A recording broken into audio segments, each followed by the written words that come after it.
High school मुख्य परीक्षा वर्ष 2024। ये 10वीं गणित का बोर्ड का पेपर है। इसके प्रश्नों के हल को समझते हैं। तो यहाँ प्रश्न है, द्विघात बहुपद ax square plus B X plus C का आलेख का प्रकार होगा।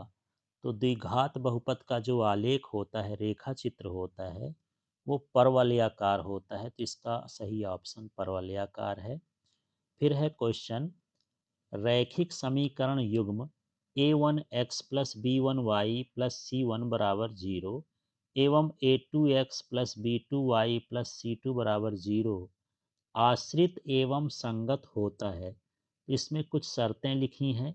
तो यहाँ पर जब हम देखते हैं कि ये जो हमारा सी वाला है, a1/a2 बराबर b1/b2 बराबर c1/c2, तो इस स्थिति में इसे आश्रित एवं संगत कहा जाता है। फिर इसके बाद इसका तीसरा प्रश्न देखते हैं, द्विघात समीकरण A X square plus B X plus C बराबर 0 के मूल वास्तविक नहीं होंगे। तो अब हम जानते हैं जब विविक्त कर का मान जो होता है वो शून्य से छोटा हो तो मूल वास्तविक नहीं होते हैं। तो यहाँ पर डी वाला ऑप्शन सही होगा। ये क्या है, B square minus 4ac less than 0। फिर है प्रश्न चौथा वाला, ए पी -3 -1/2 2 का 11वां पद है। तो चलिए इसको हल करके देखेंगे।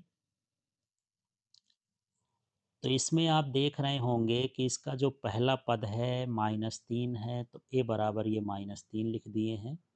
इसके बाद इसका सार्वधातर ज्ञात करना है, तो ये इसमें a2 माइनस a1 होता है, मतलब दूसरे पद में से पहले पद को घटाया जाता है तो सार्वधातर आता है।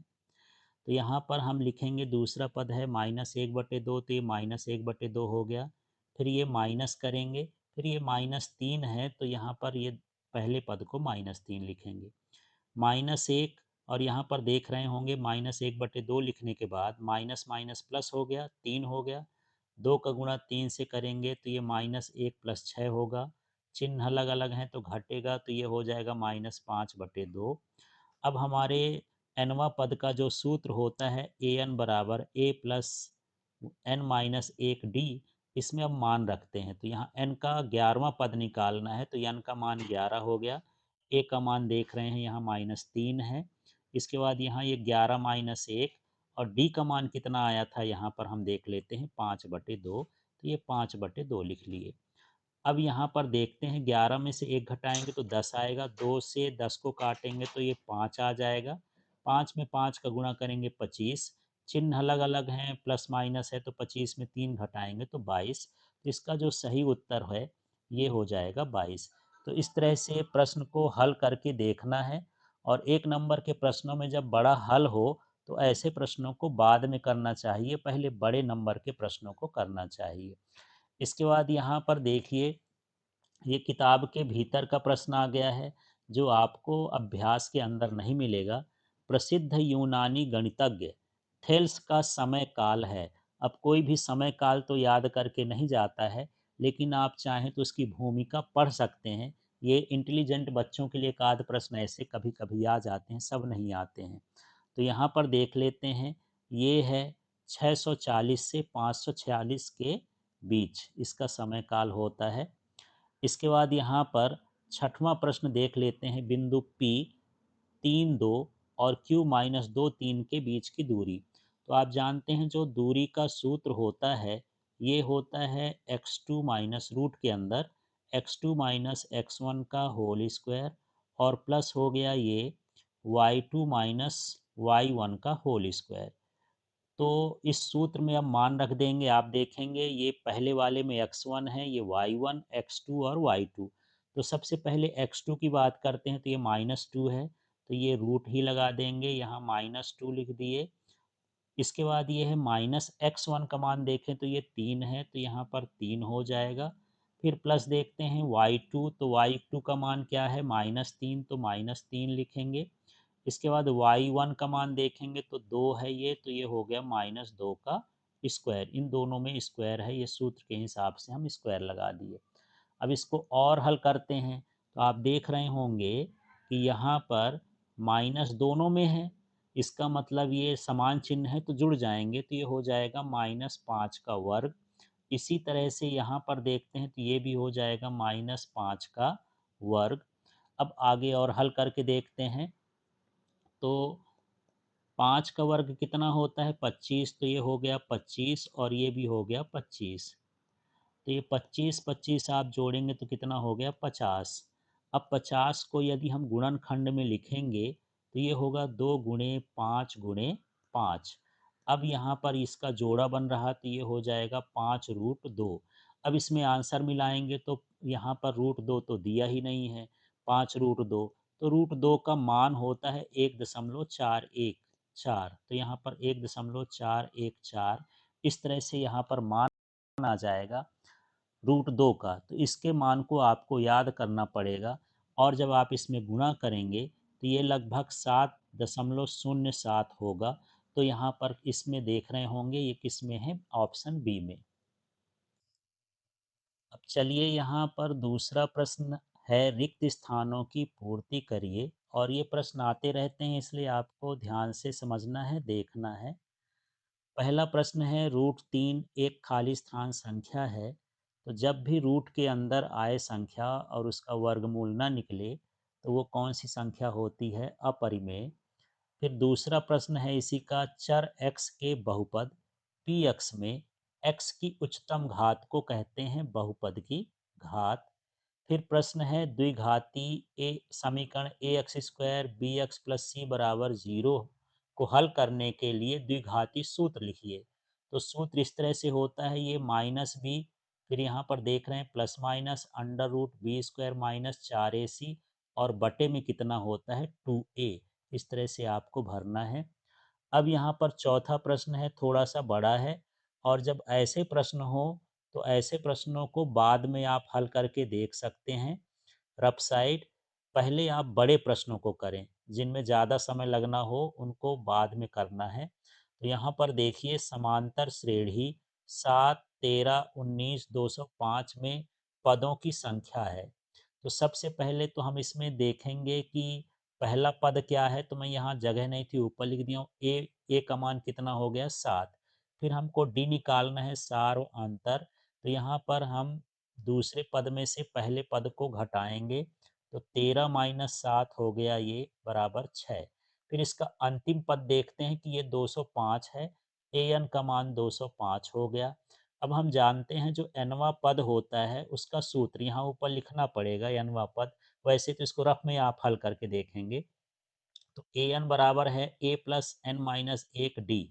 अब इसमें मान रखते हैं, तो यहाँ ए एन का मान देख रहे होंगे, ये 205 है तो 205 लिख दिए। ए है यहाँ पर, ए का मान 7 है तो यहाँ 7 लिख देना है। फिर ये प्लस है, n-1 है, और डी का मान कितना आया है 6, तो यहाँ 6 लिख देंगे। इसके बाद आगे के स्टेप में देखते हैं, ये 205 हो गया, इसको 7 को ऐसे उतार दिए हैं। अब इस 6 का यदि हम अंदर गुणा करेंगे तो n में गुणा होगा तो 6n, और 1 में गुणा होगा तो ये -6 हो जाएगा। अब हम इनका पक्षांतर कर दिए हैं। यहाँ से आपका तरीका है, आप दूसरे तरीके से भी कर सकते हैं कि इसको पहले घटा लें फिर पक्षांतर कर लें। मैं पहले कर दिया हूँ, तो ये +7 है तो इधर आने के बाद -7 हो गया, और ये -6 है तो इधर +6 हो गया। ये हो गया 6n।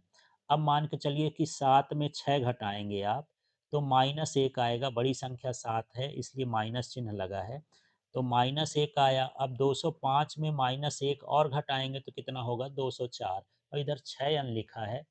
अब यदि हम n का मान निकालना चाहते हैं तो 6 का पक्षांतर करेंगे तो 204/6 हो जाएगा। इसका भाग करने पर 34 आया। तो इस तरह से यहाँ पर पदों की संख्या जो इसमें पूछा है, इसका मान कितना हो जाएगा 34। फिर देखिए अगला प्रश्न है, सभी समबाहु त्रिभुज समरूप होते हैं। आप में जो मैं अभी प्रश्न बताया हूँ इसको आप हल करके देखेंगे, ऐसे नहीं देखना है। अब यहाँ पर जो छठवां पांचवा प्रश्न है, सभी त्रिभुज समरूप होते हैं, तो सभी समबाहु त्रिभुज समरूप होते हैं। इसके बाद यहाँ छठवां प्रश्न है, त्रिज्या r वाले वृत्त के एक त्रिज्य खंड जिसका कोण अंशों में थीटा है के संगत चाप की लंबाई। तो चाप की लंबाई का सूत्र होता है थीटा/360 गुणे परिधि। परिधि भी लिख सकते हैं या परिधि का सूत्र लिख दीजिए 2 पाई r। अब देखिए तीसरा प्रश्न है जिसमें हमको बताना है कौन सा कथन सत्य है और कौन सा कथन असत्य है। सत्य असत्य वाले प्रश्नों को एक एक शब्द और एक एक लाइन अच्छे से पढ़ना चाहिए। कभी कभी बनते हुए चीज़ें हम जल्दबाजी में गलत कर देते हैं। तो देखिए पहला प्रश्न है वृत्त को दो बिंदुओं पर प्रतिच्छेद करने वाली रेखा को तिर्यक छेदी रेखा कहते हैं। ठीक है, तिर्यक छेदी या छेदक रेखा, तो ये सत्य हो जाएगा। इसके बाद है एक निश्चित घटना की प्रायिकता एक होती है, यह कथन भी सत्य है। फिर यहाँ पर अर्धगोले के आयतन का सूत्र 1/3 पाई आर क्यूब है, जबकि आर गोले की त्रिज्या है, ये असत्य है। यहाँ 2/3 पाई आर क्यूब होता है। इसके बाद यहाँ पर तीसरा है त्रिकोणमिति अनुपातों की सहायता से किसी वस्तु की ऊंचाई या लंबाई या दो सुदूर वस्तुओं के बीच की दूरी ज्ञात की जा सकती है, यह कथन सत्य है। फिर दिए हुए प्रेक्षणों में वह मान जो सबसे अधिक बार आता है माध्य कहलाता है, असत्य है, ये बहुलक कहलाता है। इसके बाद किसी प्रयोग की सभी प्रारंभिक घटनाओं की प्रायिकताओं का योग एक होता है, यह सत्य है। अब यहाँ पर देखते हैं सही जोड़ी मिलाइए। तो sine square 25 degree cos square 25 degree. तो आप एक फार्मूला पढ़े होंगे sine square theta plus cos square theta. यदि थीटा एक जैसे है तो इनका मान एक होता है, चाहे थीटा लिख दें 25 लिख दें 50 लिख दें, इससे कोई फर्क नहीं पड़ता है। इसके बाद यहाँ पर टेन थीटा, तो यहाँ पर टेन थीटा का जो सूत्र होता है वो होता है साइन थीटा बटे कॉस थीटा। फिर ये है सेक स्क्वायर थीटा माइनस एक, ये एक सर्व समीका है, याद करने वाली चीज़ है, इसका मान होता है टेन स्क्वायर थीटा। फिर है टेन 30 डिग्री, तो टेन 30 डिग्री का ये भी मान याद करने वाली चीज़ है, तो ये 1/√3 हो गया। फिर है त्रिज्य खंड का क्षेत्रफल, तो त्रिज्य खंड का क्षेत्रफल ये है थीटा बटे 360 गुणे पाई आर स्क्वायर। फिर यहाँ पर है अर्धगोले का आयतन, अर्धगोले का आयतन होता है 2/3 पाई आर क्यूब। इस तरह से ये जोड़ी मिलाना है। यहाँ पर दो जो हैं एक्स्ट्रा दिए हुए हैं, तो जब एक्स्ट्रा दिए हैं तो बड़े ध्यान से देखना है इनको। अब यहाँ पांचवा प्रश्न है प्रत्येक का एक शब्द या एक वाक्य में उत्तर लिखिए। किसी एपी के nवां पद का ज्ञात करने का सूत्र लिखिए। तो ये सूत्र होता है ए एन बराबर ए प्लस एन माइनस एक डी। इस तरह से आपको सूत्र लिखना है। इसके बाद दूसरा प्रश्न है आधारभूत समानुपातिकता प्रमेय का कथन लिखिए। तो इसमें कथन लिखना है, एक नंबर का है, यदि दो नंबर का होता तो चित्र भी बना सकते थे। किसी त्रिभुज के एक भुजा के समांतर खींची गई रेखा अन्य दो भुजाओं को समान अनुपात में बांटती है, विभाजित करती है, विभक्त करती है, जो भी लिखना चाहे लिख सकते हैं। फिर इसका तीसरा है वृत्त की छेदक रेखा की परिभाषा लिखिए। तो वृत्त के किन्हीं दो बिंदुओं पर प्रच्छेद करने वाली रेखा छेदक रेखा कहलाती है।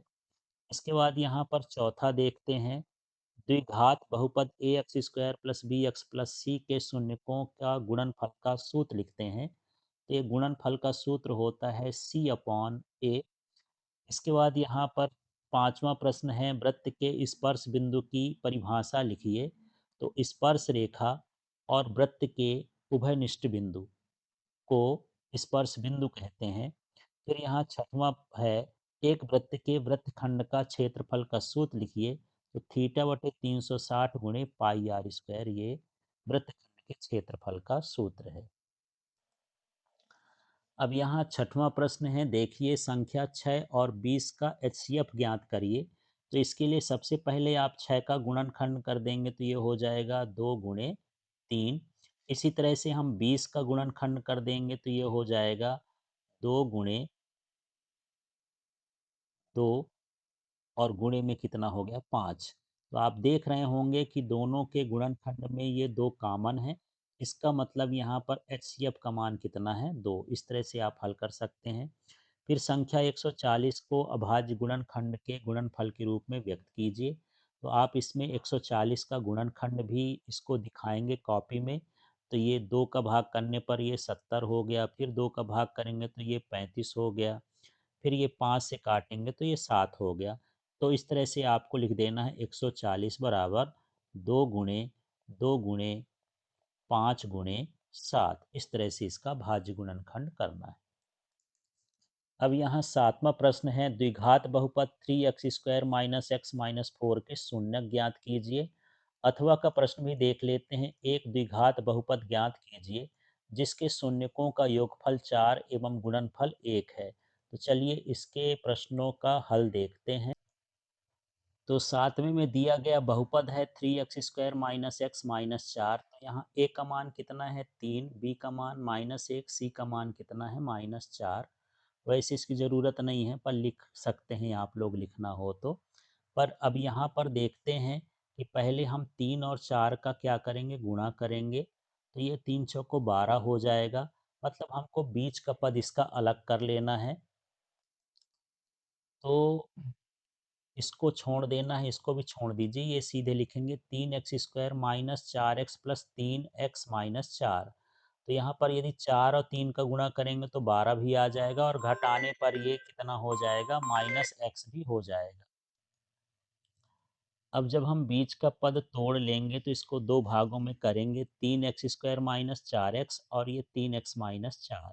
इसके अलग अलग जोड़े में देखेंगे कि दोनों में x है, तो यहाँ से x बाहर निकालेंगे तो 3x माइनस 4 कोष्टक में हो जाएगा। यहाँ से 1 निकलेगा तो 3x माइनस 4 हो जाएगा। अब यदि 3x माइनस 4 आप निकाल लेंगे तो एक स्टेप आपको और करना है। यहाँ पर हो जाएगा 3x माइनस 4 और एक कोष्टक बनेगा x प्लस 1। इस तरह से बहुपद के गुणनखंड हो गए। अब इसके शून्यक निकालना है तो हम x प्लस 1 का मान शून्य मान लेंगे और 3x माइनस 4 का भी मान शून्य मान लेंगे। तो इसको में से हल करेंगे तो यहाँ पर +1 का पक्षांतर करेंगे तो x बराबर -1 आ जाएगा, और इसको हल करेंगे तो -4 का पक्षांतर करेंगे तो 4 और 3 का पक्षांतर करेंगे तो बटे में आ जाएगा। x बराबर 4/3 हो जाएगा। इस तरह से इसको हल करना है। अब इसका अगला प्रश्न था अथवा वाला कि यदि शून्यकों का योग 4 है और एक गुणनफल 1 है तो बहुपद ज्ञात करना है। तो द्विघात बहुपद का सूत्र होता है x² माइनस शून्यकों का योग इंटू एक्स और प्लस शून्यकों का गुणनफल। तो इस सूत्र में हम मान रख देते हैं। तो यहाँ पर ये x² लिख दिए, इसके बाद शून्यकों का योग कितना दिया है 4, तो यहाँ 4 लिख दिए, यहाँ x है तो x लिख दिए, यहाँ +1 है तो +1 लिख देंगे। अब इसको कोष्टक खोल देंगे तो ये हो जाएगा x² माइनस 4x प्लस 1। यदि चाहें तो यहाँ पर px लिख सकते हैं, ये बहुपद का मान हो जाएगा। इस तरह से आपको हल करना है इसे। अब देखिए 8वां प्रश्न है, निम्नलिखित समीकरण युग्म के लिए a1/a2 b1/b2 c1/c2 के अनुपात ज्ञात कीजिए। बताइए कि हल असंगत है या संगत है या असंगत है। तो चलिए इसको हल करके देखते हैं।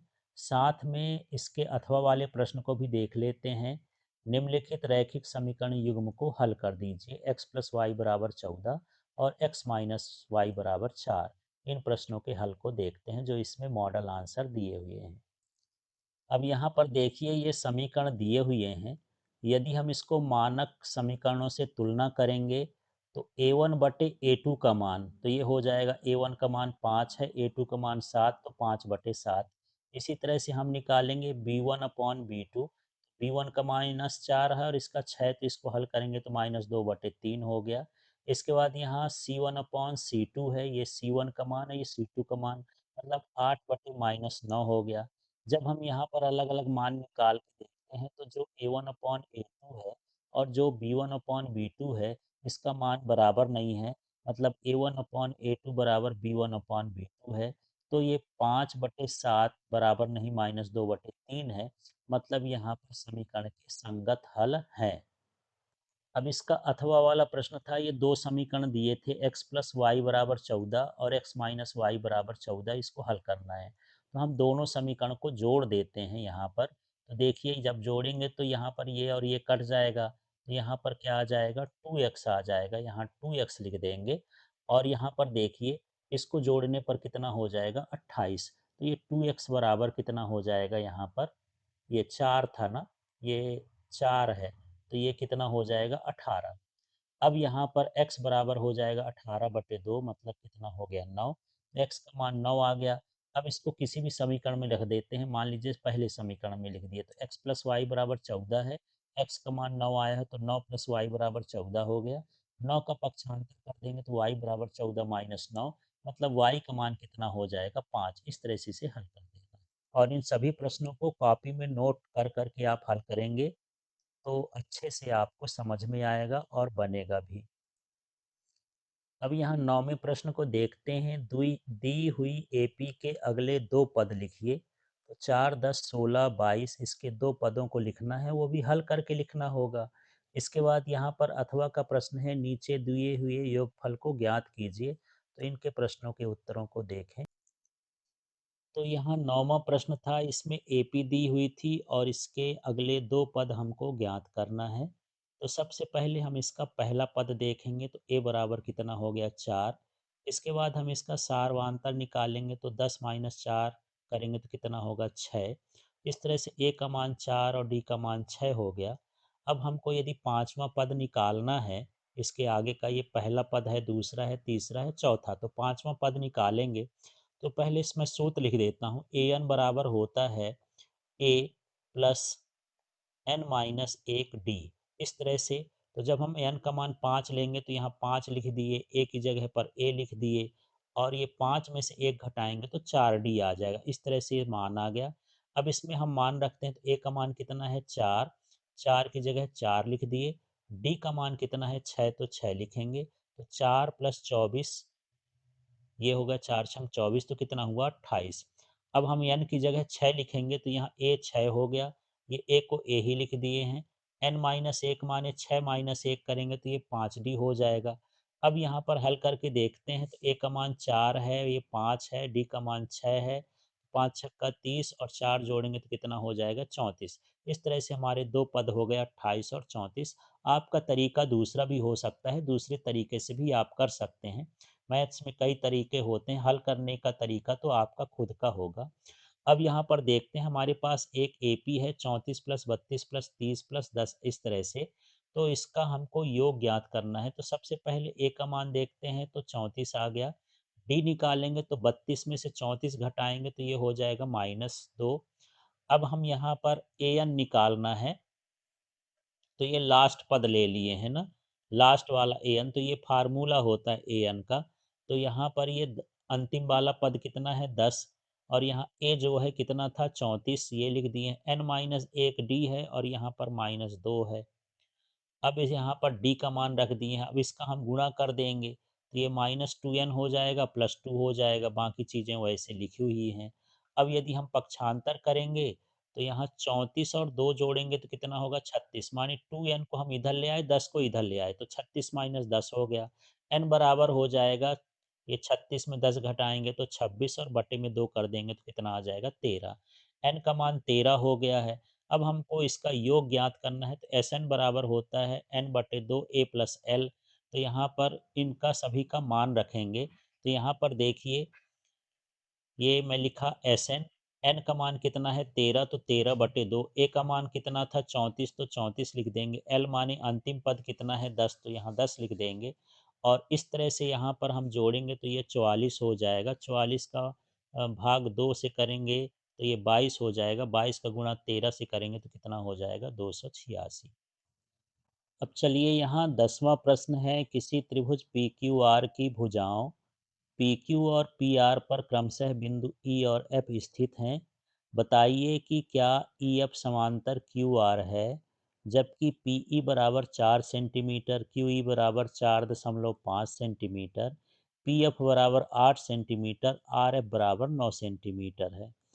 तो इसके प्रश्न के अनुसार हमें चित्र बनाना है, और चित्र से फिर हम आधारभूत अनुपातिकता प्रमेय को देखेंगे कि यदि ये लागू होता है तो ई एफ क्यू आर के समांतर होगा। तो चलिए इसको देखें कैसे करना है।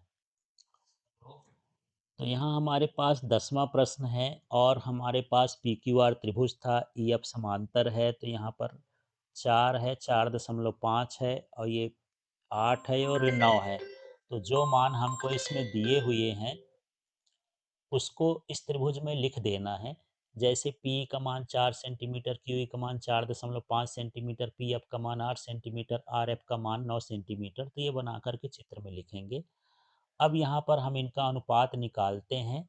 यदि ई एफ क्यू आर के समांतर होगा तो ये जो पी ई है बटे में क्या होगा, ए क्यू। इसी तरह से पी एफ जो होगा वो बटे में क्या होगा, ई आर या आर एफ। तो इस तरह से हम ये लिखेंगे। लिखने के बाद इनका मान रख देंगे। पी का मान कितना है, 4, इसका मान 8 है, ये 8/9 है। तब हम देख रहे हैं कि यहाँ पर इनका मान जो है बराबर नहीं है। इसका मतलब ये है, अब इनका अनुपात बराबर नहीं है। इसका मतलब ई एफ और क्यू आर जो हैं एक दूसरे के समांतर नहीं है। इस तरह से हमको इसे सिद्ध करना है।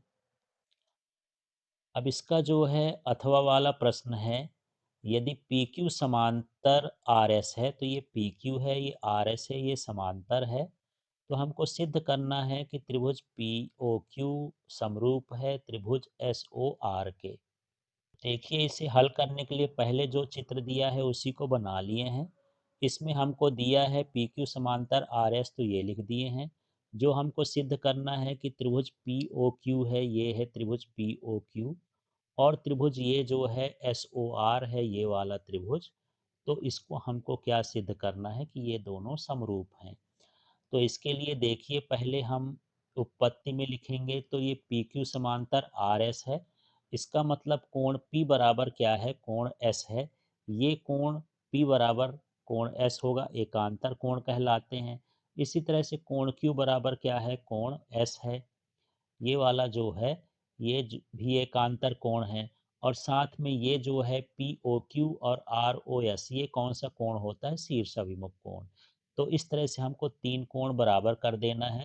तो कोण पी बराबर कोण एस एकांतर कोण, कोण क्यू बराबर कोण आर, ये हो गया एकांतर कोण, कोण पी ओ क्यू बराबर कोण एस ओ आर शीर्ष अभिमुख कोण। तो ये त्रिभुज पी ओ क्यू समरूप है त्रिभुज एस ओ आर के ए समरूपता के अनुसार। तो इस तरह से ये सिद्ध हो जाता है। अब यह 11वां प्रश्न है, बिंदु -5, 7 और -1, 3 के बीच की दूरी ज्ञात कीजिए। इसका अथवा प्रश्न भी देख लेते हैं। निर्धारित कीजिए कि क्या बिंदु 1, 5, 2, 3, -2, -11 संरेखी हैं या नहीं है। चलिए इन प्रश्नों के उत्तर के हल को समझ। तो यहाँ हमारे पास जो बिंदु दिए गए हैं, ए बराबर -5 और 7, बी बराबर -1 और ये 3। तो यहाँ पर ये जो है ये x1 कहलाया, ये y1, ये x2 और y2। तो जो दूरी का सूत्र होता है √x2 - x1 का होल स्क्वायर, y2 - y1 का होल स्क्वायर। तो यहाँ x2 की बात करें तो -1 है, तो ये -1 लिख दिए। और यहाँ x1 की बात करें तो -5 है, तो -5 लिख दिए। इसका स्क्वायर लगा तो स्क्वायर। इसी तरह से y2 का मान 3 है, तो यहाँ 3 लिखेंगे। y1 का मान यहाँ पर 7 है, तो 7 लिखेंगे, इसका स्क्वायर कर देंगे। अब -1 और ये माइनस माइनस प्लस हो जाएगा, तो -1 + 5 का स्क्वायर, और 3 में से -7 जाएगा तो -4 का स्क्वायर। तो इस तरह से हम देखेंगे, -5 -1 5 से जाएगा तो 4 का स्क्वायर, ये 4 का स्क्वायर का हो गया 16। अब इसका भी स्क्वायर कर देंगे तो 16 16 32 हो जाएगा। और यदि आप जोड़ोगे तो 2 गुणे 16 लिख दे सकते हैं, या 32। तो 16 का वर्गमूल कितना होता है, 4, तो 4√2 हो जाएगा इसके बीच की दूरी। अब यहाँ पर प्रश्न पूछा था कि ये बिंदु संरेखी है कि नहीं है। तो इसके लिए हम क्या करेंगे, संरेखी होने के लिए ज़रूरी है यदि ए बी का मान और प्लस बी सी का मान ए सी है। या आप दूसरा तरीका कर सकते हैं कि इनसे त्रिभुज का क्षेत्रफल निकालें। यदि त्रिभुज का क्षेत्रफल 0 हो जाए तो संरेखी होंगे। तो दो तरीके हैं। तो एक काम करते हैं, हम यदि ए बी निकाल लेते हैं। तो जब ए बी निकालेंगे तो यहाँ पर वही सूत्र लगेगा कि ये एक्स, इसमें से 2 में से 1 घटाएंगे और इसका वर्ग करेंगे, और 3 में से 5 घटाएंगे, इसका वर्ग करेंगे।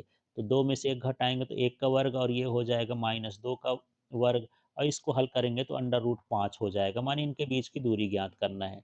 फिर बी और सी की बात करते हैं। तो बी और सी है तो -2 में से 2 घटाएंगे, फिर ये -11 में से 3 घटाएंगे, और इसको हल करके देखते हैं। तो बी सी का मान देख लेते हैं, तो ये -2 का वर्ग हो गया, -11 -3 का वर्ग हो गया, तो -2 और -2 मतलब कितना हुआ, -4 का वर्ग, और प्लस ये हो जाएगा -14 का वर्ग। इस तरह से यहाँ पर हल करेंगे तो ये 16 हो गया, और 12 का वर्ग 196 जोड़ेंगे तो 212 हो गया। अब ए सी का हम निकालेंगे, तो फिर से हम ए सी के बिंदुओं को देखते हैं। तो ये है ए का बिंदु और ये है सी का बिंदु, तो यहाँ पर -2 -1 करेंगे और -11 -5 करेंगे, और इनका हम वर्ग करके जोड़ेंगे, जैसे दूरी का सूत्र होता है उसके अनुसार निकालेंगे। तो यहाँ पर -2 और -1 करने पर -3, और -11 -5 करने पर -16। इसका वर्ग करेंगे तो 9, इसका वर्ग करेंगे तो 256, ये अंडर रूट 265 हो गया। अब इनको हम जोड़ लेंगे, A B plus B C बराबर ए सी यदि होगा तो संरेखी होंगे। तो यहाँ ए बी का मान √5 है, बी सी का मान 212 है, और ये दो अंडर रूट 265 है। एक तो ये जुड़ेगा नहीं, इसका मतलब ये दोनों बराबर नहीं आए। जब बराबर नहीं आए तो ये संरेखी नहीं है। एक तरीका ये है। दूसरा तरीका, आप त्रिभुज का क्षेत्रफल निकाल करके भी बता सकते हैं। यदि त्रिभुज का क्षेत्रफल इन बिंदुओं से शून्य आए तो ये संरेखी हैं, और न आए तो संरेखी नहीं है। अब यहाँ 12वां प्रश्न है, y का वह मान ज्ञात कीजिए जिसके लिए बिंदु P 2-3 और Q 10 y के बीच की दूरी 10 मात्रक है। तो हमको इसमें y का मान ज्ञात करना है। अथवा वाला प्रश्न भी देखते हैं, बिंदु A के निर्देशांक ज्ञात कीजिए जहाँ AB एक वृत्त का व्यास है जिसका केंद्र 2-3 है तथा B के निर्देशांक 1 4 हैं। चलिए इन प्रश्नों को देखें। अब देखिए यहाँ P बिंदु 2-3 दिया है, Q बिंदु 10 y दिया है, इनके बीच की दूरी 10 दिया है। तो यहाँ पर जो दूरी का सूत्र होता है, तो ये दूरी बराबर होता है under root x2 minus x1 का whole square, y2 minus y1 का होल स्क्वायर। इसका मतलब दिए दूरी का मान 10 है, ये दिया है तो 10 लिख देंगे। अब x2 का मान 10 है, x1 का मान 2 है, तो 10 माइनस 2 हो गया। y2 का मान y है और y1 का मान -3 है, तो यहाँ -3 लिख देंगे। इस तरह से 10 में से 2 घटाएंगे तो 8 आएगा, ये माइनस माइनस प्लस हो जाएगा, y+3 का होल स्क्वायर। अब यहाँ पर और आगे हल करते हैं, तो यहाँ 8 का जो वर्ग है ये 64 हो गया, और y+3 को हम इस सूत्र से तोड़ देंगे, a² + 2ab + b²। तो ये हो जाएगा y² + 6y + 9 बराबर कितना हो गया, 10। अब यहाँ 64 और 9 को जोड़ेंगे तो 73 हो जाएगा, और साथ में हमको दोनों पक्षों में वर्ग कर देना है। तो जब वर्ग करेंगे तो इसका रूट हट जाएगा, और 10 का वर्ग करेंगे तो यहाँ पर क्या हो जाएगा, 100 हो जाएगा। इतना करने के बाद यहाँ आप देखेंगे कि y² + 6y - 27 बचेगा। 100 इधर पक्षांतर करेंगे, 73 में घटा देंगे तो ये 27 आ जाएगा। अब यहाँ पर हमको इसका गुणनखंड करना है, तो ये 9 में 3 का गुणा करेंगे तो 9 त्रिक 27 होता है, 9 में 3 घटाने पर 6 भी आता है। तो इसके जो बीच के पद होंगे 9 और 3 हो गए, इनका जोड़ा बनाएंगे, इतना अलग बनाएंगे, इतना अलग बनाएंगे, इनमें से कॉमन लेते हैं तो यहाँ से y निकलेगा तो y+9 बचा। ये 3 से कट जाएगा तो ये 3 बाहर निकालेंगे तो यहाँ भी y+9 बचा। अब y+9 बाहर निकालेंगे तो ये y-3 y+9 हो गया, बराबर 0 हो गया। इसके बाद यहाँ पर देखेंगे कि y-3 का y बराबर 3 हो गया, y+9 का ये y बराबर -9 हो गया। इस तरह से यहाँ पर हम इसका मान निकाल लेंगे। इसके बाद यहाँ पर देखते हैं कि ए बिंदु पर हम x1 y1 मान लेते हैं, केंद्र के xy मान लेते हैं जो दिया है 2 और -3 है। बी बिंदु का x2 y2 है, ये 1 4 है। अब व्यास का जो, व्यास तो मध्य बिंदु होता है, मतलब इसका जो अनुपात होता है 1 1 होता है, समद्विभाजित करता है, तो आप सीधे निकाल देंगे। यदि हमको x का निकालना है, ये बीच का, तो x1 + x2 का जोड़ करेंगे, बटे में 2 होगा। इसी तरह से यदि y निकालेंगे तो ये हो जाएगा कितना, y1 + y2 बटे में कितना हो गया, 2। अब मान रख देंगे, x1 का मान देखिए कितना है, x का मान कितना है, 2, तो यहाँ 2 लिखेंगे। यहाँ x1 की जगह x1 लिखेंगे, x2 का मान 1 है तो 1 लिख दिए, बटे में 2 है। इसको हल करेंगे तो 2 का 2 का गुणा करेंगे तो 4 हो जाएगा, x1 + 1 हो गया। अब ये 4 का पक्षांतर कर देंगे तो 4 - 1, 1 का पक्षांतर कर देंगे तो 4 माइनस 1 ये x1 का मान 3 हो गया। इसी तरह से हमको y का निकालना है, तो यहाँ जो y का मान दिया है ये -3 है, मध्य बिंदु वाला है ना, तो ये -3 हो गया। इसके बाद यहाँ पर ये क्या दिया है y1, तो y1 कर दिए, और यहाँ पर ये y2 का मान कितना दिया है +4, तो +4, और बटे में 2 सूत्र है, इसका गुणा करेंगे तो -6, तो y1 +4 हो गया इक्वल टू में, और यहाँ पर 4 का पक्षांतर कर देंगे तो -6 -4 हो गया, तो ये -10 हो गया। मतलब यहाँ y1 का मान -10 है। तो ए बिंदु को हम माने थे x1 y1, x1 का मान 3 आया, y1 का मान 10 आया, मतलब इसके निर्देशांक 3 और -10 होंगे। अब यहाँ 13वां प्रश्न है, यदि समकोण त्रिभुज ABC में कोण B समकोण तथा AB बराबर 4 सेंटीमीटर, BC बराबर 3 सेंटीमीटर हो तो साइन A और कॉस A का मान ज्ञात कीजिए। इसका अथवा वाला प्रश्न भी देख लेते हैं। Sine 60 degree cos 30 degree plus sine 30 degree cos 60 degree का हमको मान ज्ञात करना। अब यहाँ 13वां प्रश्न है, इस प्रश्न को देखते हैं। तो प्रश्न में दिया था कि एक त्रिभुज ABC है जिसका कोण B समकोण है। AB का मान 4 है, BC का मान 3 है, तो प्रश्न के अनुसार हमें चित्र बनाना है। कोण B का मान 90 हो गया। यहाँ AB बराबर 4 है, इसको मान लेते हैं आधार है, और BC बराबर 3 है, इसको मान लेते हैं लंब है, और AC कर्ण है। अब इसमें हम पाइथागोरस प्रमेय लगाएंगे। तो पाइथागोरस प्रमेय हो जाएगा कर्ण का वर्ग धन बराबर लंब का वर्ग धन आधार का वर्ग, या आधार का वर्ग धन लंब का वर्ग, जैसे भी करना हो। तो AC² equal to AB² plus BC²। ये AC² लिखे, AB का मान यहाँ 4 दिया है तो 4 का स्क्वायर, BC का मान 3 दिया है तो 3 का स्क्वायर। अब 4 का स्क्वायर करेंगे तो 16 होगा, 3 का स्क्वायर करेंगे तो 9 होगा, 16 9 जोड़ेंगे तो 25 होगा। अब यहाँ पर हम इसका वर्ग हटाएंगे तो वर्गमूल लग जाएगा, तो √25 का मान 5 सेंटीमीटर, माने कर्ण का मान 5 सेंटीमीटर हो गया। अब हमको इसमें साइन ए निकालना था, कॉस ए निकालना था। तो साइन ए होता है लंब बटे कर्ण, माने BC बटे AC। तो BC का मान कितना है यहाँ 3, और AC का मान कितना है 5। ऊपर से जो आप देखे हो इस चित्र को देखेंगे, ये इस तरह से यहाँ पर जो है 5 आ गया, तो ये BC हो गया, और AC हो गया, तो 3/5 हो गया।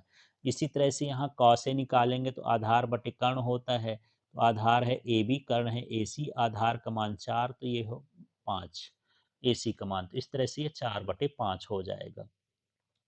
इसके बाद इसका अथवा वाला प्रश्न था कि sine 60 cos 30 plus sine 30 cos 60 का मान ज्ञात करिए। तो यहाँ पर हम मान रख दिए हैं, साइन 60 का मान √3/2, कॉस 30 का मान √3/2, साइन 30 का मान 1/2, और कॉस 60 का मान 1/2।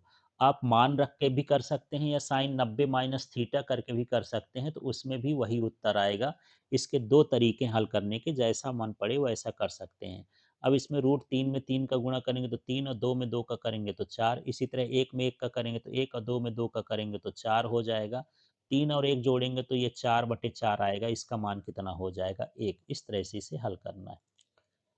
अब यहाँ 14वां प्रश्न है, सिद्ध कीजिए कि किसी वृत्त के किसी व्यास के सिरों पर खींची गई स्पर्श रेखाएं समांतर होती हैं। तो इस प्रश्न का उत्तर देखते हैं कैसे करना है। तो यहाँ 14वां प्रश्न था कि किसी व्यास के सिरों पर खींची गई रेखाएं समांतर होती हैं। तो एक हमको इस तरह से वृत्त बनाना है, ये व्यास है, व्यास के सिरों पर रेखा खींचना है, अपनी मर्जी से कोई नाम दे देना है, और इसको बताना है कि ये समांतर होती हैं।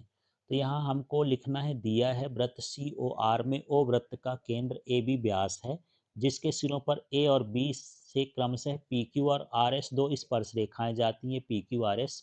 जो आप नाम देना चाहे दे सकते हैं, आप स्वतंत्र हैं।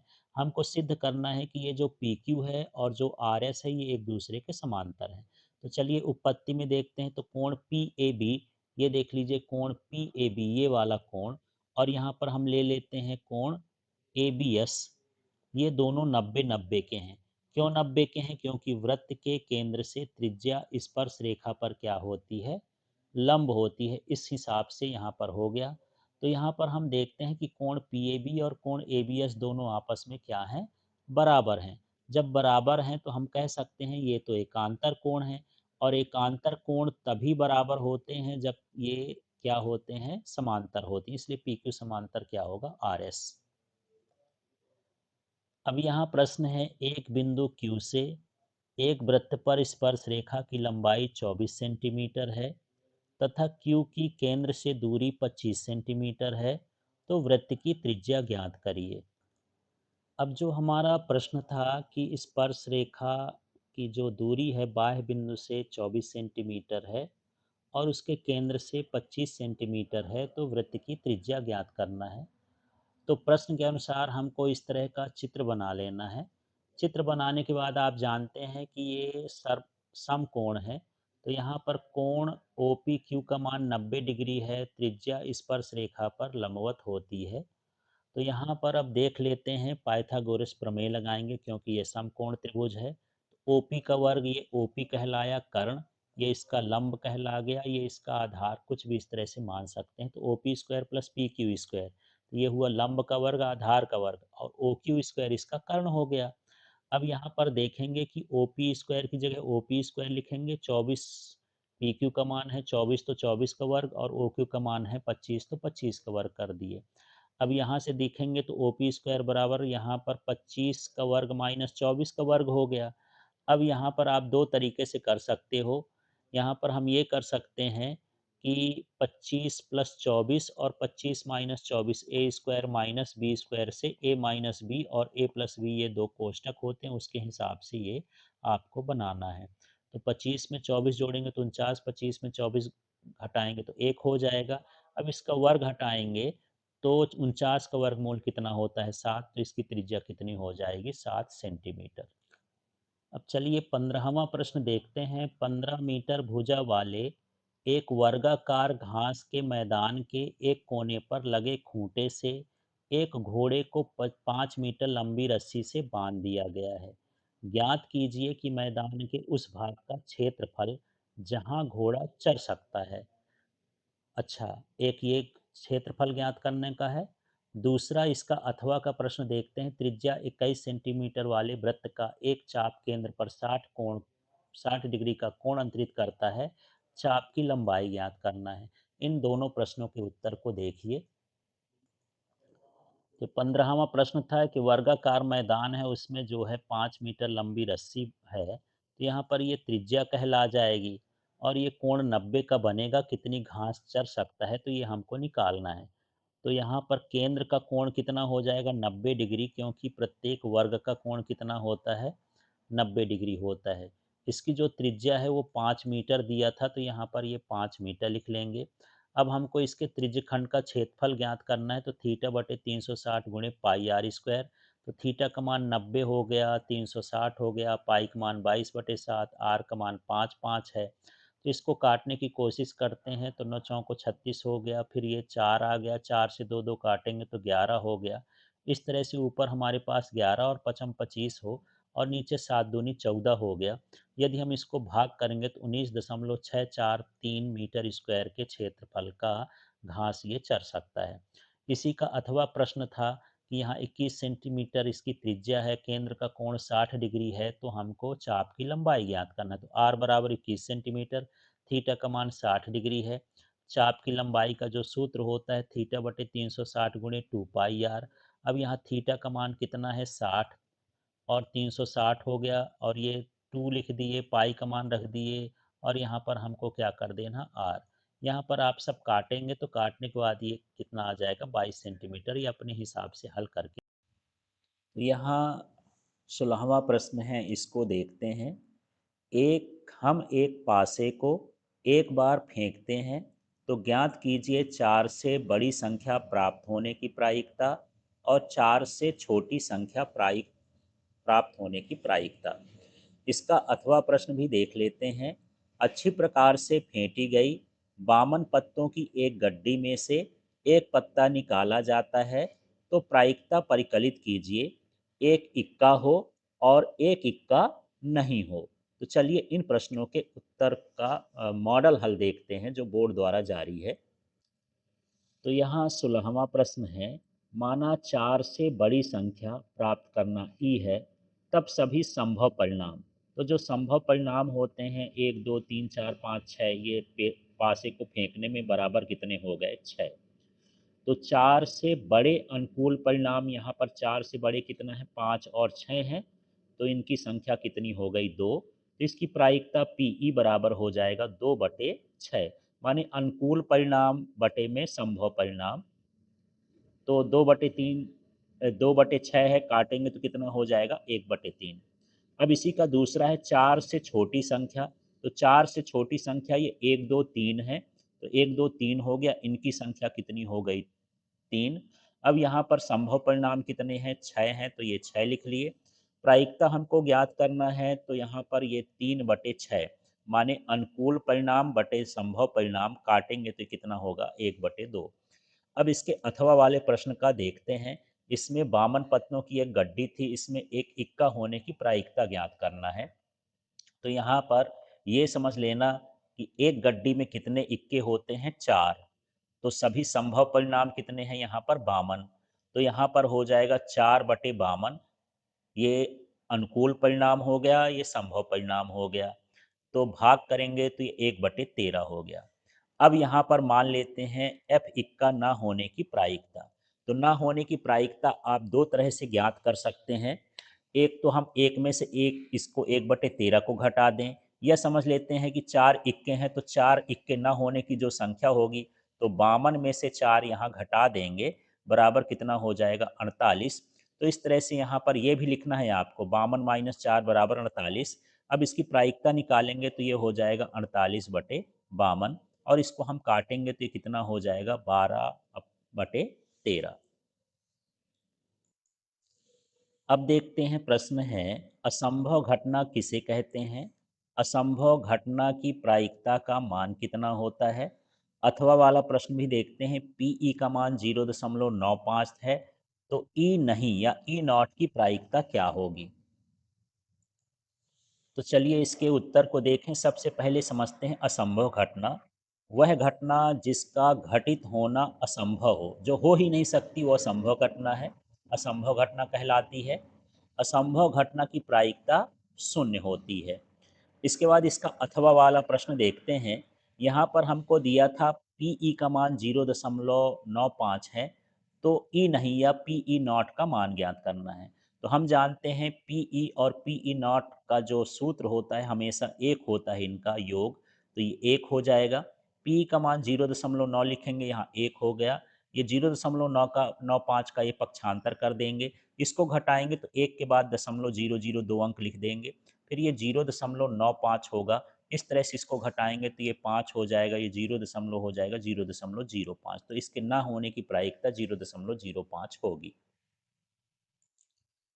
अब यहाँ 18वां प्रश्न है, अभाज्य गुणनखंड विधि द्वारा 8 9 2 5 25 का एचसीएफ और एलसीएम ज्ञात कीजिए।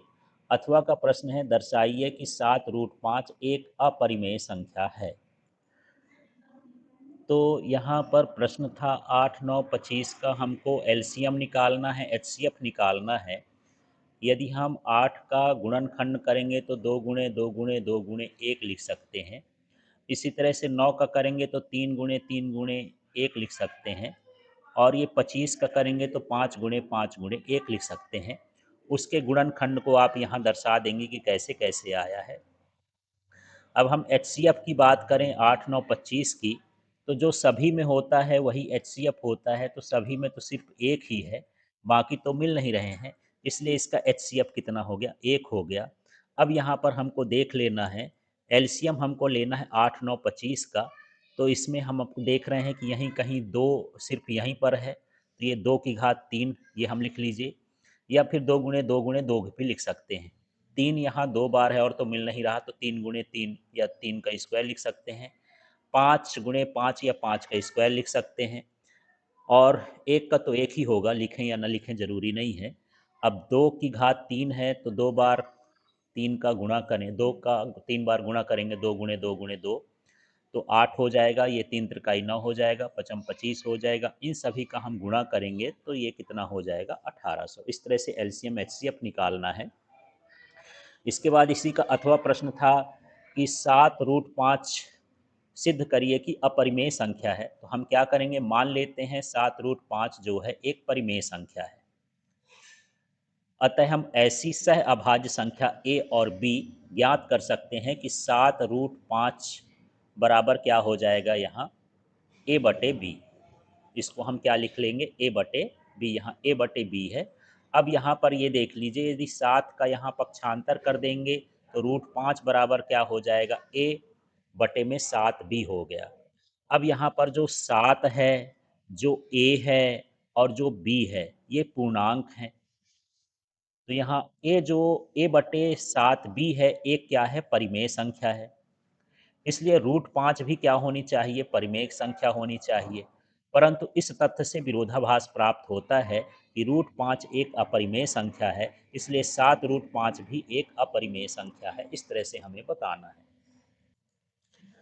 अब देखिए 19वां प्रश्न है, जांच कीजिए कि x² माइनस 2x बराबर -2 3 माइनस x एक द्विघात समीकरण है। अथवा का प्रश्न है, द्विघात समीकरण 6x² माइनस x माइनस 2 के मूल ज्ञात कीजिए। चलिए इन दोनों प्रश्नों के उत्तर को देखें। तो चलिए, हमारे पास ये समीकरण था, इस समीकरण से हमको पता लगाना है कि ये द्विघात समीकरण है कि नहीं है। तो यहाँ पर देखते हैं, इसको तो हम इसी तरह से लिख दिए हैं। इसमें -2 का गुणा करेंगे तो -6, इसमें -2 का गुणा करेंगे तो ये +2x हो जाएगा, माइनस माइनस दोनों है। अब हम इनका पक्षांतर कर लेंगे तो ये +2x है तो -2x है, -6 है तो +6, इस तरह से आ जाएगा। अब हम देखेंगे कि x² हो गया, ये दोनों समान है, -2 x है तो -4x हो गया, ये 6 हो गया। तो इस तरह से जो x² -4x प्लस 6 है, ये एक द्विघात समीकरण है, क्योंकि इसकी घात 2 है। या इसकी तुलना करना चाहिए, लिखें या ना लिखें ज़रूरी नहीं है, सीधे आपको लिख देना है, यह द्विघात समीकरण है। अब हमारे पास इसका अथवा वाला प्रश्न था कि 6x² माइनस x माइनस 2 का मूल ज्ञात करिए। तो यहाँ 6x² है, इसके यदि हम टुकड़े करेंगे तो देखिए 6 दूनी 12 होता है, 4 तिहाई 12 भी होता है, 4 और 3 को घटाएंगे तो x भी हो जाएगा। इस तरह से हमको लिख लेना है। तो ये 6x² यहाँ लिखे। अब यहाँ पर जो है ये -4x और +3x इस तरह से आ जाएगा, तो ये -2 लिखेंगे, बाकी सारी चीज़ें उतार देंगे। ये गुणा कर दिए हैं x का अंदर। अब हम इसका दो दो जोड़ा बनाएंगे, इतने में हम देखेंगे क्या कॉमन हो सकता है। तो इस दोनों से 2 कट रहा है और दोनों में x है। 2x बाहर निकालेंगे तो 2 तिहाई 6, 2 दूनी 4, माने 3x माइनस 2 आ गया। यहाँ से एक निकाल लेंगे ना, तो एक 3x माइनस 2, अब दोनों से ये कोष्टक निकाल लेंगे तो हमारे पास यहाँ बचा है 2x प्लस 1। इस तरह से ये मूल आ गए। यहाँ पर आपको सिंप्लीफाई का चिन्ह बनाना है। अब 2x प्लस 1 बराबर 0 है, यहाँ से इसको हल कर देंगे तो x बराबर 1 माइनस 1/2। यहाँ से इसको हल कर देंगे तो माइनस वाला प्लस हो जाएगा, तो ये 2/3 हो जाएगा। इस तरह से इसके मूल हो जाएंगे। अब यहाँ 20वां प्रश्न है, भूमि के एक बिंदु से जो मीनार के पाद बिंदु से 25 मीटर दूरी पर है, मीनार के शिखर का उन्नयन कोण 60 डिग्री है, मीनार की ऊंचाई ज्ञात करिए। चलिए इस प्रश्न का उत्तर समझते हैं। अब यहाँ देखना है, मीनार की ऊंचाई ए बी बराबर h मीटर है, भूमि से दूरी 20 BC बराबर 25 मीटर, उन्नयन कोण थीटा बराबर 60 डिग्री। अब यहाँ पर एक हम त्रिभुज बना लेंगे, 20वां प्रश्न था ना, तो यहाँ h हो गया, ये 25 सेंटीमीटर 60 डिग्री। अब यहाँ समकोण त्रिभुज ABC है, इसमें जो सूत्र है टेन थीटा का, ये होता है लंब बटे आधार। तो टेन 60 है यहाँ पर, तो 60 लंब का मान h है और आधार का मान 25 है। टेन 60 का मान √3 होता है, 25 का गुणा इधर कर देंगे तो h बराबर 25√3 मीटर। इस तरह से यहाँ पर इसकी ऊंचाई 25√3 मीटर होगी। अब देखिए 20वां का ही अथवा वाला प्रश्न, भूमि के एक बिंदु से एक 20 मीटर ऊंचे भवन के शिखर पर लगी एक संचार मीनार के तल और शिखर के उन्नयन कोण क्रमशः 45 और 60 डिग्री हैं, मीनार की ऊंचाई ज्ञात करें। तो देखिए इसमें प्रश्न इस तरह से है कि यहाँ 20 मीटर का एक भवन है, उसके ऊपर जो है संचार टावर लगा है, इसकी ऊंचाई 20 मीटर है तो 20 लिख दिए। अब यहाँ टावर के पाद से जो कोण है वो 45 है और जो उसके शिखर का कोण है वो 60 डिग्री है। तो इस तरह से हमको चित्र बना करके व्यक्त करना है और हम इसकी दूरी क्या मान लेते हैं, x मान लेते हैं। तो माना ए बी संचार मीनार की ऊंचाई h है, भवन BC बराबर 20 मीटर है और यहाँ पर जो कोण है सी डी बराबर 45 डिग्री और सी डी ए बराबर 60 डिग्री, और यहाँ पर कोण A C D B C D बराबर 90 डिग्री है। ऑप्शनल है, लिखना चाहें तो ठीक है, नहीं ज़रूरी नहीं है। अब हम समकोण त्रिभुज बी सी डी देखते हैं। तो आपको मिल गया होगा ये समकोण त्रिभुज, ये बी सी डी है। इसमें कोण कितना बन रहा है 45। तो टेन 45 बराबर हो गया लंब बटे आधार। तो लंब कितना है बी सी, आधार कितना है सी डी। तो यहाँ बी सी का मान 20 है और आधार का मान x है। तो आप नीचे भी अलग से भी लिख सकते हैं, इसमें भी लिख सकते हैं। अब 45 का मान 1 होता है तो यहाँ 1 लिख देंगे, ये 20 बटे x हो गया। तो x बराबर कितना हो गया 20 मीटर, आधार हमको मिल गया। अब हम दूसरा समकोण त्रिभुज लेंगे, जो ये है, ये पूरा का पूरा, इसका नाम है ए सी डी। इसमें कोण कितना बन रहा है 60 डिग्री का। तो इसमें जो पूरा इसकी जो ऊंचाई है 20 प्लस एच होगी और आधार कितना होगा x होगा। इस तरह से यहाँ पर हमको अगला वाला लिखना है। तो यहाँ देखिए टेन 60 डिग्री बराबर हो गया 20 प्लस एच बटे 20, माने यहाँ पर ये लंब बटे आधार। और टेन 60 का मान √3 होता है, तो ये 20 प्लस एच बटे 20 हो गया। अब 20 का गुणा उधर करेंगे तो 20 √3 बराबर हो गया 20 प्लस एच। अब यहाँ पर 20 का पक्षांतर कर देंगे तो 20 √3 माइनस 20 हो गया। 20 कॉमन लेंगे तो 20 और √3 माइनस 1 हो गया। तो इस तरह से संचार टावर की ऊंचाई जो है 20 √3 माइनस 1 है। आगे और हल करना चाहें तो कर सकते हैं। यहाँ 20 लिखेंगे, यहाँ √3 का मान 1.732 माइनस 1 लिखेंगे। h बराबर यदि एक एक घटेगा तो ये हो जाएगा 20 गुणे 0.732, और इसका भी गुणा कर देंगे तो h बराबर ये 2 दूनी 4, 2 तिहाई 6, 2 सत्ते 14 हो गया। अब यहाँ पर हमको दो इतना ही आएगा, 3 अंक बाद दशमलव लगाएंगे तो 14.64 मीटर। इस तरह से पूरा मान भी निकाल सकते हैं आप। अब यहाँ 21वां प्रश्न है, 3x प्लस 4y बराबर 10 और 2x माइनस 2y बराबर 2 को हल करना है। अथवा का प्रश्न भी देख लेते हैं। दो अंकों की संख्या के अंकों का योग 9 है। संख्या का 9 गुना संख्या को अंकों को उलटने पर बनी संख्या के 2 गुना के है, बराबर है, तो संख्या ज्ञात कीजिए। तो यहाँ रैखिक योग दिए थे 3x प्लस 4y बराबर 10, ये पहला समीकरण हो गया। 2x माइनस 2y बराबर 2। अब आपके पास कई तरीके हैं इसको हल करने के। चाहें तो आप जो है विलोपन विधि, प्रतिस्थापन विधि और जो भी विधियाँ उससे कर सकते हैं। देखिए इसमें से दो कॉमन ले लेंगे तो 2x माइनस वाई बराबर 2 हो गया। x माइनस वाई बराबर 2 का पक्षांतर करेंगे तो कट जाएगा। x माइनस वाई बराबर कितना हो गया 1 हो गया। ये हमारा दूसरा समीकरण हो गया। यहाँ से हम ये माइनस वाई का पक्षांतर कर दिए तो x बराबर 1 प्लस वाई हो गया, तीसरा समीकरण हो गया। इस मान को हम समीकरण 1 में रखेंगे तो हमारे पास ये समीकरण था 3x प्लस वाई, तो ये 3 लिख दिए हैं। यहाँ पर जो x का मान है 1 प्लस वाई और प्लस ये कितना है 4y बराबर 10, इस तरह से हम लिखेंगे। अब इसके अंदर 3 का गुणा करेंगे तो 3 एक कम 3, 3y और ये 4y हो गया। 3 और ये 4 3 7y बराबर 10 हो गया। 7y बराबर 10 माइनस 3, और ये घटाएंगे तो 7 आएगा, भाग करेंगे तो 7/7 बराबर 1। y का मान 1 आ गया, इस समीकरण में हम रख देंगे। तो यहाँ पर x equal to 1 plus y है, y का मान 1 आया तो एक एक जोड़ेंगे तो कितना हो गया 2। तो उत्तर हमारे पास x बराबर 2 और y बराबर 1 है। आप इसमें को विलोपन विधि से भी कर सकते हैं, जिस विधि से भी करना हो आप इसमें करें, उसमें कोई विधि नहीं लिखा है। इसके बाद अथवा वाला प्रश्न था, उसको देखते हैं। तो यहाँ दो अंकों की संख्या थी, तो हम मान लेते हैं इकाई का अंक y है और दहाई का अंक x है। तो जो संख्या होगी 10x प्लस वाई होगी, क्योंकि दहाई में 10 का गुणा, इकाई में 1 का गुणा करके जोड़ते हैं, तो संख्या होगी 10x प्लस वाई। अब इसकी पहली शर्त है कि संख्याओं का योग जो है 9 है, तो x प्लस वाई बराबर कितना हो गया 9। दूसरी शर्त ये है कि जो मूल संख्या का 9 गुना है, संख्या को पलटने पर बनी संख्या के 2 गुना के बराबर है। तो ये 10x प्लस वाई ये मूल संख्या है, इसका 9 गुना कर दिए हैं। अब इसमें उल्टा कर दिए हैं, y को इधर और x को इधर, संख्या अंक उलट दिए, तो 10y प्लस x हो गया, तो ये 2 गुना के बराबर हो गया। अब इसको सरल कर लेते हैं। 9 का गुणा करेंगे तो 90x प्लस 9y, और ये हो जाएगा 20y प्लस 2x। अब इसमें से इसको घटाने की कोशिश करते हैं तो 90x माइनस 20y, ये तो है ही, 9y भी है माइनस 2x है। इस तरह से दोनों ले आना है पक्षांतर करके, जैसे भी आपको लाना हो। 90x में से 2x घटेगा तो 88x हो जाएगा, और 20y में से 9y घटेगा तो ये 11y। अब इसको चाहें तो हम 8 से काट सकते हैं ना, तो 11 8 88, माने y बराबर कितना हुआ 8x। ये दूसरा समीकरण हो गया। तो हम इसको समीकरण 1 में ले जा करके इसमें रख देंगे जो है इसका मान। तो यहाँ y का मान हम रख देंगे तो x प्लस 8x है बराबर कितना हो गया 9। यहाँ पर y का मान रख दिए हैं समीकरण 1 में, तो ये हो जाएगा 9x बराबर 9, x बराबर भाग करेंगे तो 1 आ जाएगा। अब x का मान यदि हम यहाँ पर रखेंगे किसी भी समीकरण में, जो ऊपर ये है, ये y बराबर कितना है 8x है, तो इसी में हम x का मान रख देंगे 8 गुणे 1, तो y का मान कितना हो जाएगा 8। इस तरह से y का मान निकाल लेंगे।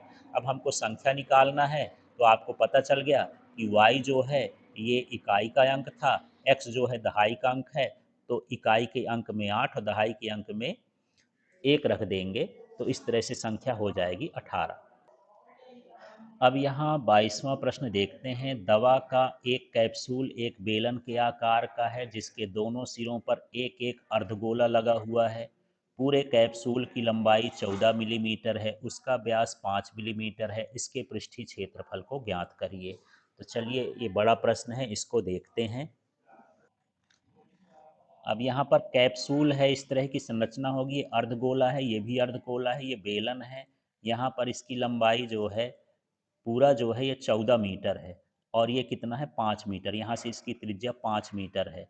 तो इस तरह से यहाँ पर भी ये त्रिज्या कितनी हो गई 5 मिलीमीटर हो गई। तो 5 मिलीमीटर का यहाँ पर हम त्रिज्या निकाल लेंगे ना, व्यास दिया है। तो चलिए इसको देखते हैं कैसे निकालेंगे।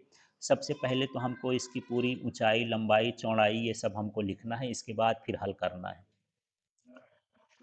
अब यहाँ देखते हैं कि यही हमारा जो बेलन है इतना है, तो बेलन की जो लंबाई या ऊंचाई बनेगी वो कितनी हो जाएगी 14 माइनस 5 बराबर 9 मीटर, क्योंकि ये व्यास दिया है। तो यहाँ त्रिज्या है, यहाँ त्रिज्या है, दो त्रिज्या मिला के व्यास हो गया, तो व्यास को हम क्या करेंगे हटा देंगे। अब त्रिज्या निकालना है तो व्यास का आधा होता है, व्यास है 5, तो ये हो गया 5/2, तो 2.5 हो गया। अब पूरे कैप्सूल का जो पृष्ठीय क्षेत्रफल है, तो यहाँ बेलन का पृष्ठीय क्षेत्रफल और 2 गुणे अर्धगोले का वक्री पृष्ठ क्षेत्रफल, क्योंकि ये दो ठो अर्धगोले लगे हैं तो 2 का गुणा कर दिए। अब बेलन का सूत्र होता है 2πr/h, यहाँ 2 लिख दिए, और अर्धगोले का होता है 2πr²। पृष्ठीय क्षेत्रफल हमको निकालना है। इसमें से देखिए 2πr और यहाँ भी 2πr है, तो कॉमन लेंगे तो h+2r आ गया। आप अलग अलग करके भी गुणा करके निकाल सकते हैं। इसके बाद यहाँ पर मान रख देंगे तो 2 हो गया, पाई का मान 22/7 और आर का मान 2.5, और कोष्टक के अंदर 9 + 2 गुणे 2.5। अब यहाँ पर ये पूरी संख्या को तो ऐसे ही उतार दिए हैं। ये 2 और 2.5 का गुणा करेंगे तो 5 हो जाएगा, यहाँ 14 आ गया। अब अगले स्टेप में आप इसको काट देंगे तो ये 7 दूनी 14 हो गया। इस तरह से हमारे पास संख्या हो जाएगी 2, 22, 2.5 और गुणे 2। तो यहाँ सब का गुणा कर देंगे, ये 44 गुणे 5 हो गया, बराबर कितना हो गया 220 मिलीमीटर स्क्वायर इस कैप्सूल का क्षेत्रफल होगा। अब इसके अथवा वाले प्रश्न को देखते हैं। एक कलमदान घनाभ के आकार की एक लकड़ी से बना है जिसमें कलम रखने के लिए 4 शंक्वाकार गड्ढे बने हुए हैं। घनाभ की बीमाएँ 15 सेंटीमीटर, 10 सेंटीमीटर, 3.5 सेंटीमीटर हैं। प्रत्येक गड्ढे की त्रिज्या 0.5 सेंटीमीटर और गहराई 1.4 सेंटीमीटर है। पूरे कलमदान में लकड़ी का आयतन ज्ञात कीजिए। तो देखिए घनाभ के आकार का कलमदान है। यहाँ पर ये जो गड्ढे बने हैं इनमें कलम रख सकते हैं, शंकु के आकार के हैं। तो यहाँ पर इसका जो लंबाई दिया है 15 सेंटीमीटर, चौड़ाई दिया है 10 सेंटीमीटर, ऊंचाई दिया है 3.5 सेंटीमीटर। तो हम ए बराबर 15 सेंटीमीटर, बी बराबर 10 सेंटीमीटर और सी बराबर 3.5 सेंटीमीटर ये घनाभ का लिख लिए। अब इसमें शंकु कितने हैं 4, प्रत्येक की त्रिज्या कितनी है 0.5 और प्रत्येक की ऊंचाई कितनी है 1.4 सेंटीमीटर। अब यहाँ पर पूरे कलमदान में हमको लकड़ी का आयतन चाहिए, तो घनाभ के आयतन में से 4 शंकु के आयतन को हम माइनस कर देंगे। तो यहाँ पर घनाभ का आयतन क्या होता है a गुणे बी गुणे सी, और यहाँ पर शंकु का आयतन 1/3πr² होता है। 4 का इसमें हम गुणा कर दिए हैं। अब इसमें मान रख देते हैं। a का मान 15 था, b का मान 10 था, c का मान 3.5 था। ये ऊपर से आप देख सकते हैं, अभी लिखें 4 है, 1/3 है, पाई का मान 22/7, आर का मान 0.5 का स्क्वायर है, इसमें स्क्वायर लगा है तो h का मान 1.4 है। अब इसको काटने की कोशिश करिए, हल करिए इनको। तो इसको तो 15 में 10 का गुणा किए तो 150 और 3.5 ही है। ये 4 लिख दिए, 1/3 22/7, और ये जो 0.5 है इसका स्क्वायर करेंगे तो 0.25 हो जाएगा। अब ये 1.4 को लिखेंगे तो 14/10, 7 दूनी 14, 2/5। इस तरह से इसको आगे और हल करके देखते हैं। फिर यहाँ 150 में इसका गुणा करेंगे तो 525 हो जाएगा। इसको हल करेंगे तो और इसमें देखते हैं, ये 5 से कटा तो 25 हो गया। और ये इसका 0.25 को हम 25/100 लिख दिए हैं, तो ये 25 चौको 100 हो जाएगा। इस तरह से सब कुछ काटने पर ये 4 से 4 कट जाएगा, तो हमारे पास 3 बचेगा और 5 बचेगा, तो 22/15 हो गया। इसको भाग करने पर 1.46 हो जाएगा, घटाएंगे तो 523.54 सेंटीमीटर क्यूब जो है लकड़ी का आयतन कहलाएगा। अब यहाँ 23वां प्रश्न है, निम्नलिखित सारणी किसी मोहल्ले के 25 परिवारों में भोजन पर हुए दैनिक व्यय को दर्शाती है। एक उपयुक्त विधि द्वारा भोजन पर हुआ माध्य व्यय ज्ञात कीजिए। तो चलिए, टेबल बनी है, इससे आपको माध्य ज्ञात करना है। तो इसमें माध्य ज्ञात करने के लिए जो ये टेबल दी है उसको हम नोट कर लेंगे। तो इसका हमको जो है f का मान दिया है, और ये तो सबसे पहले इसका हम माध्य मान ज्ञात करेंगे। तो 100 है, 150 है, 100 और 150 को जोड़ेंगे तो 250 आएगा। 250 को 2 से भाग करेंगे तो उसका मतलब आधा करेंगे तो 125 आएगा। इसी तरह से इसमें हम देख लेते हैं कि ये 50-50 का अंतर है, तो आप 50 इसमें जोड़ते जाओ, 50 जोड़ेंगे तो ये 75, फिर 50 जोड़ेंगे, इस तरह से यहाँ पर हम निकाल सकते हैं। तो इसके दो तरीके हैं, इनको जोड़ करके आधा करते जाएं, या पहला का जोड़ के आधा करके इसमें जो अंतर हो उतना हम जोड़ते जाएं। अब यहाँ पर जो है, एक हम इसका कहीं का बीच का भी मान लेते हैं, ये ए वाला है, इसको हम डब्बा बना देंगे इस तरह से, और इसकी जगह पर शून्य लिखेंगे, -1 -2, नीचे 1 और 2 हमको लिख लेना है। अब ये जो मान है ये तो सारणी में दिया था, ये आवृत्ति का मान है, 4 5 12 2 2 जो दिया है बुक में उसी को लिख देना है। ये 2 और 4 का गुणा करेंगे तो -8 आ जाएगा, -1 और 5 का गुणा करेंगे तो -5, 0 और 12 का गुणा करेंगे तो 0, 1 और 2 का गुणा करेंगे तो 2, और 2 और 2 का गुणा करेंगे तो कितना हो जाएगा, 4। -8 और 5 जोड़ेंगे तो कितना हो जाएगा, -13, और 2 और 4 जोड़ेंगे तो कितना होगा, 6। इसको घटाएंगे तो कितना हो जाएगा, -7। तो इनका जो जोड़ है -7 हुआ, इनका जोड़ वैसे दिया है 25, तो ये 25 हो गया। अब यहाँ ए का मान 225 है और इसके एच का मान कितना है, 50 है। आप इसको नीचे लिख देंगे। ये सूत्र होता है एक्स बार बराबर A plus sigma F U upon sigma F into H. तो यहाँ एक्स बार लिख दिए, ए का मान कैपिटल स्मॉल जो भी लिखना चाहो लिख सकते हो। यहाँ एफ यू का मान -7 है, ये एफ का मान 25 है, गुणे 50, 50 इसका गुणा कर देंगे तो 2 आएगा, 7 दूनी 14, 225 में 14 घटा देंगे तो एक्स बार का मान कितना हो जाएगा, 211। अब यहाँ अथवा वाला प्रश्न देखिए, निम्नलिखित आंकड़े 225 बिजली उपकरणों के प्रेक्षित जीवन काल में की सूचना देते हैं। उपकरणों का बहुलक जीवन काल ज्ञात कीजिए। तो इसमें बहुलक हमें ज्ञात करना है। तो जो सारणी दी है इस तरह से सारणी बना लेंगे, और इसमें हम सबसे पहले ये देखेंगे कि किसमें बारंबारता अधिक है। तो ये वाली लाइन बारंबारता अधिक है, माने अधिक बारंबारता 61 है, जिसका वर्ग कितना होगा, 60 से 80 होगा। 61 लिखने की ज़रूरत नहीं है, जो बहुलक वर्ग होगा। तो यहाँ एल का मान कितना हो गया, एल माने इसकी ये निम्न सीमा कितनी हो गई, 60। फिर ये एफ ओ का मान कितना हो गया, इसके पहले वाला ये एफ ओ होता है, ये F1 होता है, और ये F2 होता है। तो इस तरह से FO का 52 हो गया, F1 का 61 हो गया, और F2 का 38 हो गया। H का मान इसमें जो अंतर है इसका 60 और 80 का, वो H हो जाएगा 20। अब बहुलक का आपसे सूत्र बनना चाहिए तो सारा कुछ आसान हो जाएगा। L plus under root F1, sorry, in bracket F1 F0 minus में, और upon 2 F1 minus F0 minus F2 into H, ये सूत्र होता है। मान रखते हैं, L का मान 60 है, F1 का मान 61 है, F0 का मान 52 है, और यहाँ पर 2 लिख दिए, F1 का मान यहाँ से 61 लिख दिए, यहाँ पर F0 का मान जो है यहाँ से देख के 52 लिख दिए, F2 का मान 38 लिख दिए, गुणे H 20 लिख दिए। अब लिखने के बाद यहाँ पर ये 60 ही हो गया, 61 में 52 घटाएंगे तो 9 हो जाएगा, इसमें गुणा करेंगे, इनको जोड़ के घटाएंगे तो ये 32 आ जाएगा, गुणे 20 है। तो 2 से काट देते हैं तो ये 16 बार जाएगा, ये 10 बार जाएगा। ये 60 हो गया, 9 में 10 का गुणा करेंगे तो ये 90/16 हो गया। 90 में 16 का भाग कर देंगे तो 5.625, इसको जोड़ देंगे तो 65.625 घंटे इसके बहुलक का मान होगा। तो इस तरह से ये पूरा पेपर है और इसे आप सॉल्व करके देखेंगे। परीक्षा के पहले ज़रूर इनकी प्रैक्टिस करना चाहिए, लिख के देखना चाहिए।